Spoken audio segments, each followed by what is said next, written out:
I'm Charles Barker. I'm a hotelier who believes that hospitality and tourism have a responsibility towards conserving and sustaining our environment. I am particularly focused on pollution and marine conservation. I was working in Antigua in the Caribbean when my particular fascination for the oceans began. Here I learned to scuba dive, and it was my instructor, Bert Kirschner, who imbued in me a respect for the sea and the wonderful, strange, and exotic creatures that dwell in them. The diversity of life in the oceans is astonishing, and as alien and alluring as any scientific fiction writer has ever created. See the extraordinary design of the spiny lionfish, and on the left, the intricate beauty of the tiny nudibranch, or Spanish dancers as they are aptly known, for their skirts ripple and flow as they swim. I was in Oman where my interest and engagement in marine conservation began in 1991. Here I organized an underwater coral reef cleanup operation. Coordinating both military and recreational divers, we cleared the reefs outside Muscat of over 2.5 tons of debris and trash, allowing new coral life to develop. The government were very happy with this initiative, and now Oman is a leading country in conservation and environmental matters. It was also in Oman where I became interested in sharks. Poor old sharks have had a really bad press over recent decades, typified by films such as Jaws. To begin with, they seem to have no sense of humour, looking constantly grumpy as they do, with their downturned mouths. But this is a shame, because they are actually the most magnificent creatures. Sharks are not rampant, man-eating killer machines. In fact, compared to many other animals, sharks actually kill fewer than most. Humans are not natural shark food. Believe me, I have dived with them often. When they bite, it is not to eat you. Rather, it is because you might look like their preferred food, such as a seal, or they feel threatened. Usually, it is the fault of the person that is bitten. There are 520 species of shark, ranging from the hand-sized dwarf lantern shark to the gentle giant of the oceans, the whale shark, which can grow up to 19 meters long. Sharks have evolved to perfection over 400 million years, but they mature slowly, usually taking up to 10 to 15 years, and they bear only a few pups at a time. Over the following years, I became more actively involved with various environmental and conservation activities. Whilst running the Hong Kong Club and as chairman of the Club Managers Association of Hong Kong, I organised 3 conferences on these issues and worked with a number of NGOs and other organisations. It was here I learnt about the abomination that is shark finning and the infamous shark fin soup. I worked hard with some like-minded people to ban this dish from hotels, clubs, and restaurant menus. Now, let me tell you why. The soup itself is simply a broth infused with shark fins, which are essentially tasteless cartilage.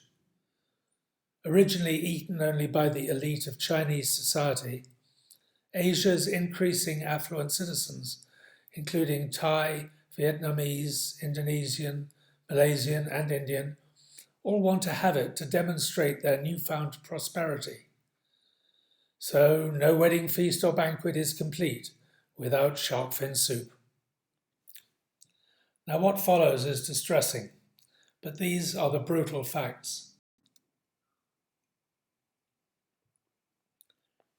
Finning is the process by which the fins are hacked off the shark before it is thrown back alive into the sea. There it drowns or is eaten by other predators. The practice is illegal in many countries, but enforcement is almost impossible and a low priority for overstretched police authorities. 50% of the world's shark fin trade passes through Hong Kong. Here it is dried and processed before being forwarded onto hotels, wedding halls and restaurants.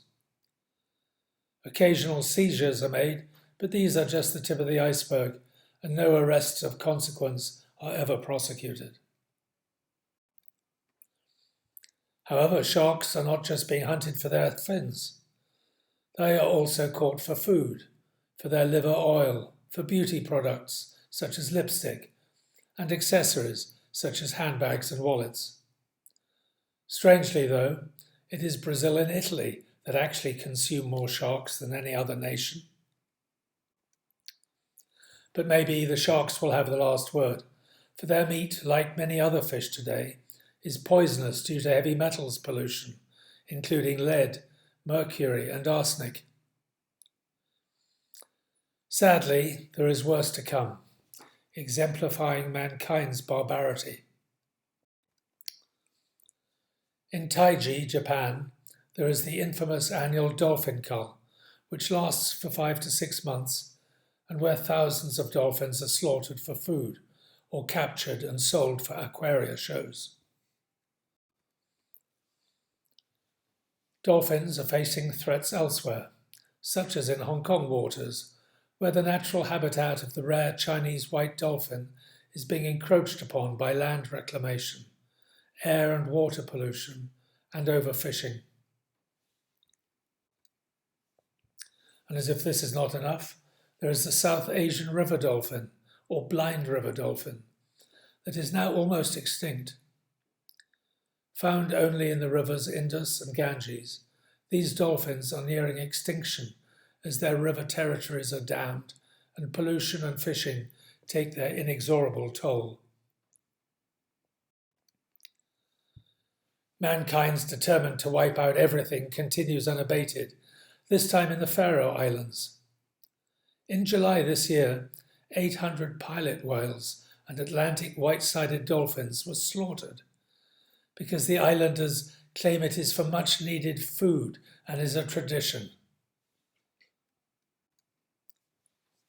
Unregulated overfishing is depleting fish stocks worldwide at an alarming rate. This summer, for example, 2,000 ocean-going fishing boats from China made their annual voyage to the migratory routes between the Galapagos Islands and Ecuador. Here they drained the ocean of all life, from sharks to juvenile fish too small to eat. Which brings us to organised whaling.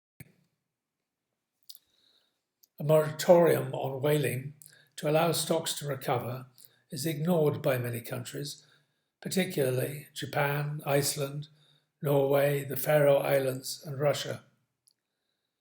They have ships with high-tech tracking equipment to locate and kill the whales. They claim this is in the name of so-called research. Research indeed. It's simply for food. But this is all leading towards an appalling truth. The bitter fact is that 50% of the 520 shark species and 90 species of cetaceans, that is whales, dolphins and porpoises, are now endangered and heading towards extinction. What is less known is that organised crime, as well as complicit governments, are actively managing this destruction. Illegal trafficking of animals from land and sea is currently estimated at a staggering $250 billion. Why is this? Well, it is simply because the demand is there. For elephant ivory, rhinoceros horn, tiger skins, shark fins, and so forth. What right have we to condemn our fellow inhabitants on this planet to oblivion?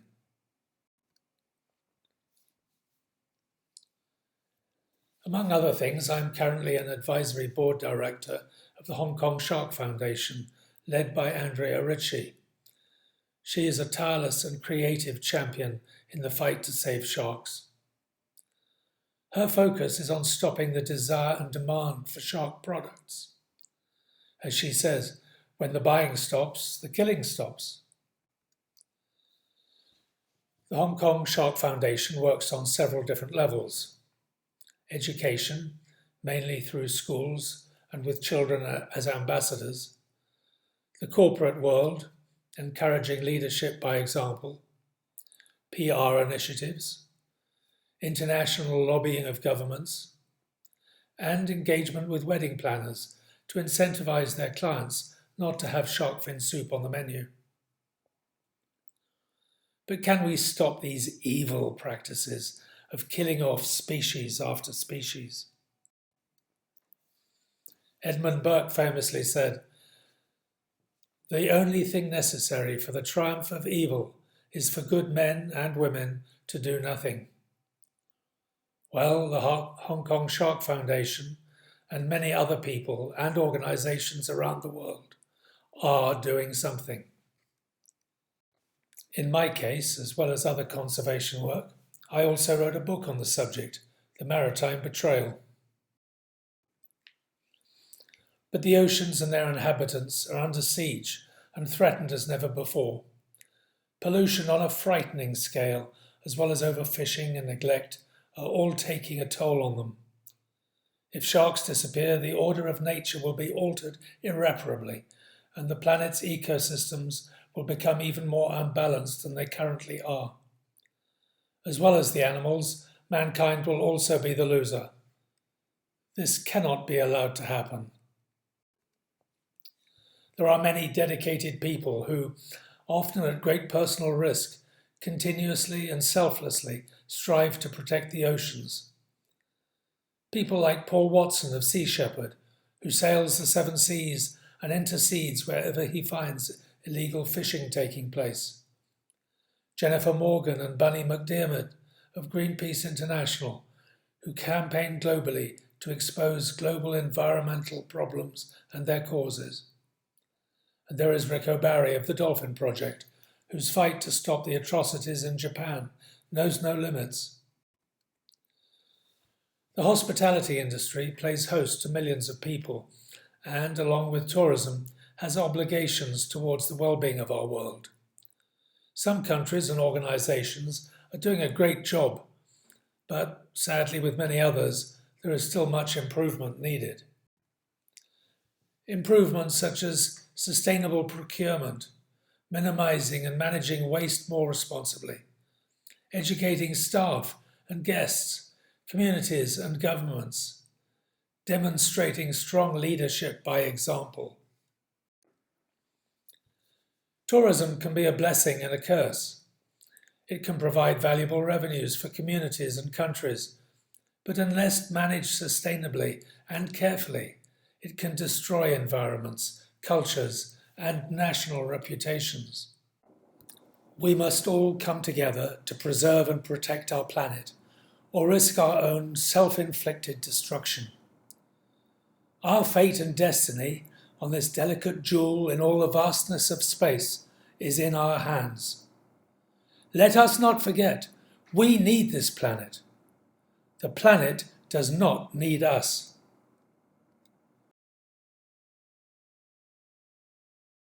Join me to do something about it.